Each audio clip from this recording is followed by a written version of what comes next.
when there is no freaking excuse, when you want what you want so bad as you want to freaking live and breathe. I've never understood why. I've always felt this sense of betrayal, this internal disturbance when I give my time off aimlessly. This man won battles, over 100 battles, and conquered, I don't know, 3.5 million acres of land. Not even acres, is it square kilometers of land by the age of 30.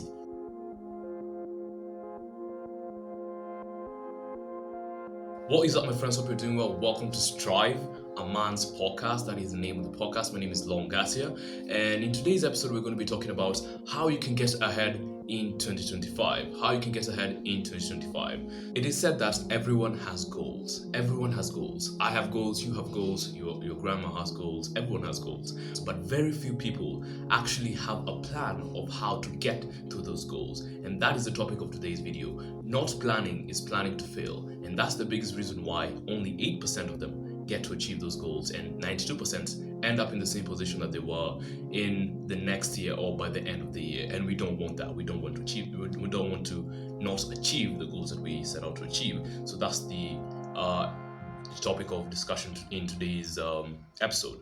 So here are the 4 things you're going to need to create a very simple plan or strategy to get ahead of everyone in 2025. So this is what we're going to discuss. Number 1, we're going to create a vision and an anti-vision. We're going to discuss what those things are. Number 2 is we're going to break down that vision into actionable activities. Now, what I like to call goals are actionable activities. And then number 3, we're going to create a to-don't list. A to-don't list is a list of things you're going to be saying no to this year. It's cutting off distractions, your list of sacrifices. We're going to go deeper into that.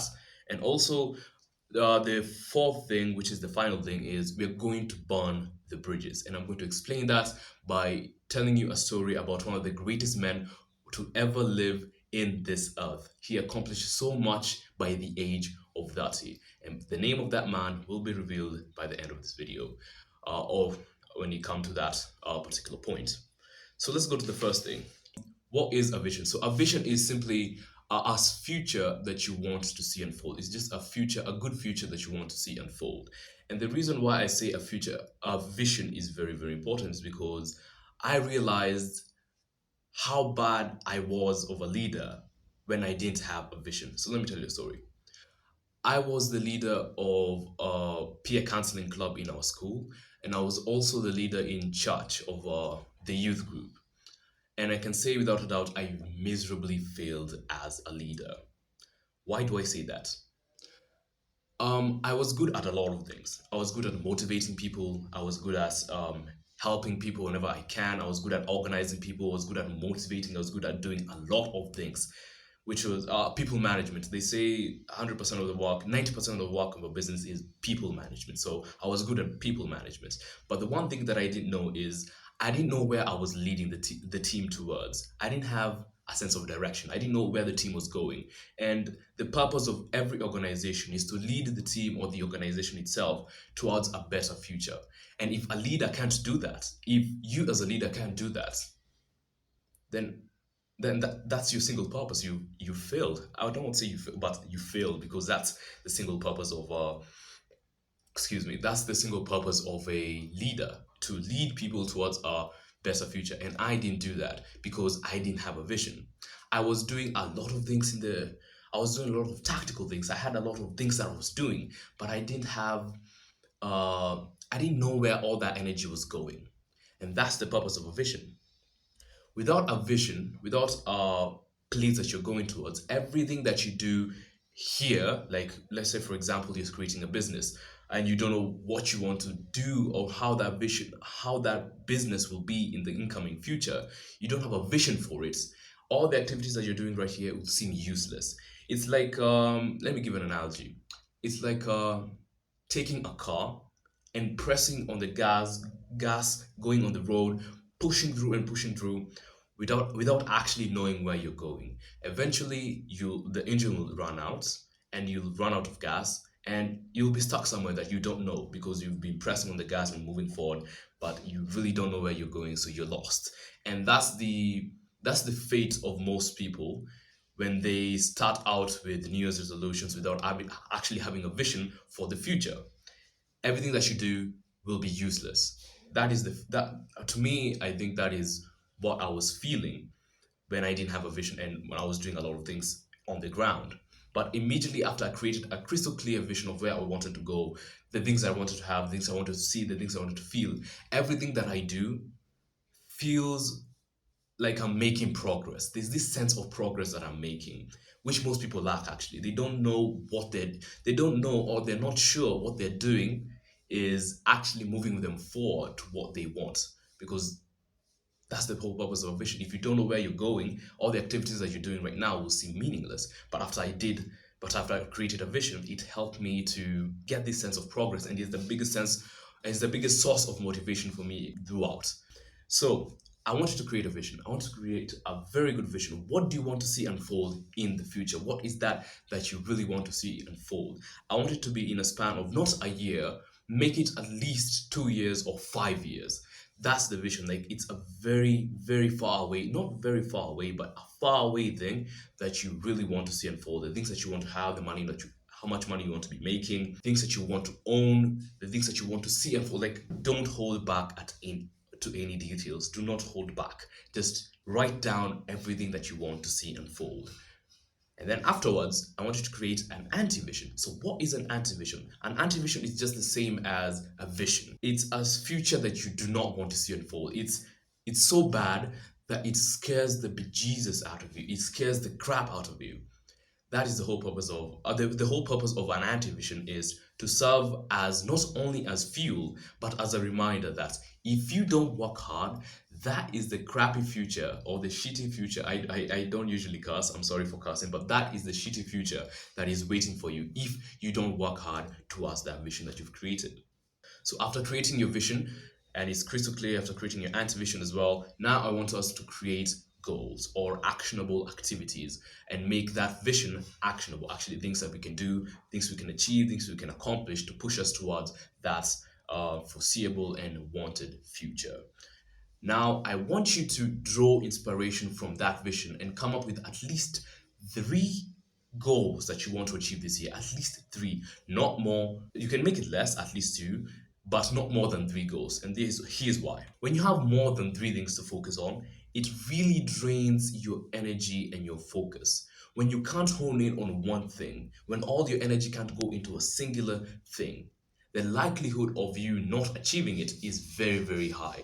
When you focus on 10 things, the likelihood of achieving all those 10 things is very low. But the likelihood of achieving at least two of these things is so high when you just focus on those two. It is said that you can achieve all you want in life when you can wait. So you can't achieve everything this year. So what I want you to do is just be humble enough and say no to other things and just focus on at least three things. And make sure maybe they're interconnected. For example, have a primary goal, secondary, and then a tertiary goal. For example, you can say, I want this amount of followers this year, and then your secondary goal can be, I want to make this amount of money this year, and then your tertiary goal can be something simple like, I want to run 5K by the end of January, by the end of, not January, by the end of February. Something small, and they're interconnected, so you can really focus and hone in all your energy and all your focus on those things, and the likelihood of achieving them is very, very high. So after doing that, after you have those three goals, now I want you to break them down further by asking yourself, from these three things, what can I achieve in the next 6 months? And then after that, you break them down further by asking yourself, what can I achieve in the next 3 months? And then after that, you do that for 1 month, and then for 2 weeks, you arrive at 2 weeks. The the reason why I use this formula is because it helps me to connect my daily activities, let's say what I'm doing right now, and my foreseeable future. They are very much connected. It's a very faithful process, a very simple process, but you can tweak it however much you want. You can say 12 to 5, 5 to 3 months, and you can focus on those 3 months. Yeah, it really doesn't matter. Just make sure those goals are interconnected. Now, let's go to the next step, which is cutting off distractions. I can tell you for a fact, success, success, my friends, lies between the layers of things that you say no to and the things that you accept, especially the things that you say no to. With your vision very, very clear, I want you to ask yourself, very much, just be honest with yourself. What was I doing last year that really added zero to no value in my life, that added zero to no value, and write them down. Later on, I want you to ask yourself, what am I going to say no to this incoming year? Because I can tell you for a fact, there are so many things that are going to be thrown your way, so much shenanigans, so much stupidity, and you need to learn how to say no. You need to grow a spine. And when your vision is crystal clear, it's like a hot knife through butter, as I've said. You will see them from a mile away and you'll be able to cut them off very, very well. I've never understood why. I've always felt this sense of betrayal, this internal disturbance when I give my time off aimlessly, without purpose. I always feel like I'm betraying myself. And the reason is, um, after I've analyzed the time that I've given out and I analyze the energy that I've given out, I see that it's not adding any value. I'm not getting anything back. I've just wasted very precious things that I won't get back, my friends. It's said that time is the only thing you are allowed to be selfish with. It's the only resource that you cannot get back. So you're allowed to be as ruthless as possible with it. I am not saying that don't give your be selfish and don't give your time to people. Give your time to people who you know they really need it. Give your time when you know you need to give this particular thing your time. And I'm not saying don't have fun. I'm not saying don't have fun. I have fun a lot of the times, but what I mean is make sure you earn your right to have fun. My definition of fun is every month I make sure I go out with friends and or go out to visit friends and have a chat, connect. I really love that. I really love talking. I play games every day, like for 30 minutes, sometimes with my small bro, sometimes with my own. And I always make sure every week I have this movie I'm watching. It's like a right. I make sure that I earn my right to have fun. But when you do it every time, it doesn't have, what do you call it? It doesn't have meaning. It's not as special as it would have been if you didn't earn it. But if you earn it and you prolong that sense of gratification, that you delayed gratification, when you get gratified, it's way much better. And make sure the things that you use to have fun are healthy things, because you can get, after let's say a period of 3 months of working, if you do one stupid thing, all that 3 months will go to waste. I'm not saying don't go to clubs. I'm just saying be responsible with the way you have fun. And don't scroll too much. That's also not having fun. That is like degrading your mind. Sometimes it's good. You can't escape scrolling a few edits here and there, but make sure you earn your right to have fun, my friends. That is the third step. That is the third pillar or the third principle or the third thing in creating your strategy. Now, the last thing is burning the bridges or massive execution. Massive execution. After all this planning, some people don't do the work. Sometimes it's good to plan, it makes you feel productive, but when it comes time to execute, most people really fail on this part. So to make sure that you don't fail, I'm going to tell you a story about one of the greatest men that to ever live, and I had the pleasure to even read about their story. And this man, I hope he inspires you, my friends. The name of this man is Alexander the Great. This man won battles, over 100 battles, and conquered, I don't know, 3.5 million acres of land. Not even acres, is it square kilometers of land by the age of 30. Do you know if that doesn't spark something in you, if that doesn't tell you how much potential that you have? Obviously he had some advantages here and there. For example, he was a descendant of great kings, but even if you did 10% of what he did, you will be so far by the age of 30. You know how ridiculous that is, my dude. You have a lot of potential that you're sitting down on, and I can attribute all his success to one single thing, and that is his will to act, his willingness to act, to do anything that is possible to achieve what he set out to achieve. Damn it, wow. Okay, I was drinking water at that time. So, oh, I'm sorry. Mm. Ah, damn it. Anyways, so I can attribute his success to that one thing, which is his will. And there is no story that I have read about Alexander Alexander the Great that can describe his will to act than the battle at Juxtazil. I don't know how to pronounce that word. Is it juxta what? Juxtates, yes. The battle at Juxtates River. That is the best story so far that I've read about Alexander the Great. It's one of the best that I have read so far. So why do I say it's the best? Let me just tell you the story how it goes. So the odds were stacked against him. The enemy had the home advantage, and also the enemy had numbers. So he was going to be wiped out, him and his army. And I don't know why. I've read around three stories, and every time I have seen him being conquered, not being conquered, but going to battle with fewer numbers. I don't know, maybe he's taking inspiration from the story of Gideon. I don't know, I'm not sure why he always goes to battle with around a very measly number, not very big. When the enemy has 10,000, he has like 1,000, and he always wins.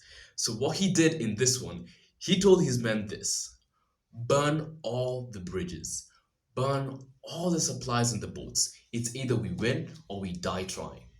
And mind you, he was also fighting. I think he's one of the kings who always goes to battle with his army. And I really take inspiration from that. And he won. He won. I was reading and I was like, wow, these people had one of the greatest motivations to live. And they told themselves, we are not going anywhere. Because the soldiers wanted to retreat, by the way. The soldiers wanted to retreat, if I can remember the story well. They wanted to retreat, but Alexander was like, you're not going anywhere. Ban everything, and we are going to freaking war. And if we either win or we or we freaking fall, all of us. And they won. My friend, when there is no freaking excuse, when you want what you want so bad as you want to freaking live and breathe, there is nothing that can stop you. Your will is your source of strength. Your will is your source of strength. Let me just repeat that again. Your will is your source of strength. Never do anything that will compromise your will. Burn all the bridges. Make no excuse, my friend, and execute massively. I can tell you so many stories. I will tell them as I go on with this podcast, hopefully, if God blesses me. And I will tell you so many stories about Alexander the Great because, wow, my dude, that guy is epic. Although he died miserably, I don't know, was it poisoning at 31 or at 32? But he achieved so much, more than anyone could ever achieve by the age of 30. And I can tell you for a fact, I am not going to sit down on my potential because of some measly things that are going to be sent on my way in 2025. And if you're listening to this in any freaking year, maybe it's 2027, the same rules apply. Execute massively. Cut off distractions. Have a very clear vision and a very clear anti-vision, something that will push you and motivate you, and also break those visions out very, very well. That is how you're going to get ahead in 2025. Simple and clear. You can tweak a few things, but the principles will always be the same. Thank you so much for watching. Thank you so much for tuning in to Strive, a Man's Podcast. If you want to listen to more episodes, I encourage you to subscribe and also share this video with a friend. Share this episode with a friend who you might think might benefit or might like to join this small community of men we are creating. And also, if you want to listen to it outside of YouTube, you can find it on Spotify as Strive, a Man's Podcast. Strive, a Man's Podcast. It was great having you. Thank you so much, and God bless. Cheers, my friends.